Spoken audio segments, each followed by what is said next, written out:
मोहम्मद गुलजार Shahid, soil microbiologist. अल्लाह ताला के बार बरकत नाम से हम शुरू करते हैं। मैं इस वक्त 97 जींबे गोजरा में मौजूद हूँ। मेरे साथ हसन गुजर साहब मौजूद हैं। हमारे पास सामने एक ये गंदम मौजूद है। इस गंदम को अगर देखें तो इसने ज़्यादातर जो शगुफ़ा बनाना था वो बना चुकी है। और इसी तरह दूसरी ये वाली गंदम जो है, इस स्टेज की गंदम हमारे पास मौजूद है। इसमें भी अभी कुछ शगुफ़ा शादी की जो सलाहियत मौजूद है।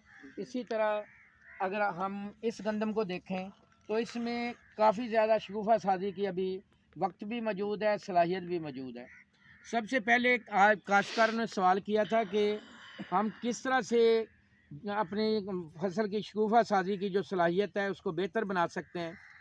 गंदम की शगुफ़ा साजी जो है, यानी टिलर बनाने की जो सलाहियत है, उसके लिए 3-4 चीज़ें बड़ी अहम हैं। एक तो उसके लिए नाइट्रोजन जो है वाफर मकदार में होना ज़रूरी है। उसके लिए फ़ाइटो हार्मोन्स जो हैं वो होना ज़रूरी है। इसके साथ साथ दर्जा हरारत जो है वो 20 सेंटीग्रेड से जितना 10 से 20 सेंटीग्रेड के पे होगा, उतना ही वो शगुफ़ा साजी की जो उसकी सलाहियत है वो ज़्यादा बेहतर होगी। अभी 1-2 दिन बाद ये टेम्परेचर उस स्टेज पे चले जाएगा, मज़ीद शगुफ़ा साजी भी होगी। और इसके साथ साथ अगर हम देखें तो मुख्तलिफ़ किस्म के जो फैक्टर्स हैं वो भी इसको मुतासर करते हैं।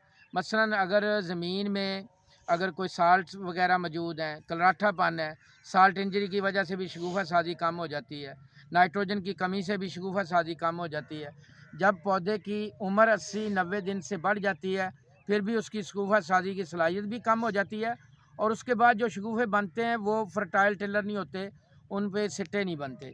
उससे पहले पहले जो 50, 60, 70 दिन तक शगुफ़े बनते हैं वो ज़्यादातर फर्टाइल टिलर होते हैं, उन पे ये सिट्टे वगैरह बनते हैं। इसके साथ साथ जितनी आपकी फसल की जो आबादी है, यानी प्लांट पॉपुलेशन जो है, अगर आपकी फसल घनी है तो उसकी शगुफ़ा साजी की सलाहियत कम होगी।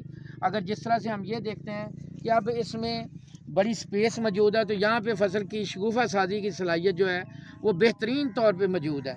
तो हम शगुफ़ा साजी की सलाहियत को कैसे बेहतर बना सकते हैं?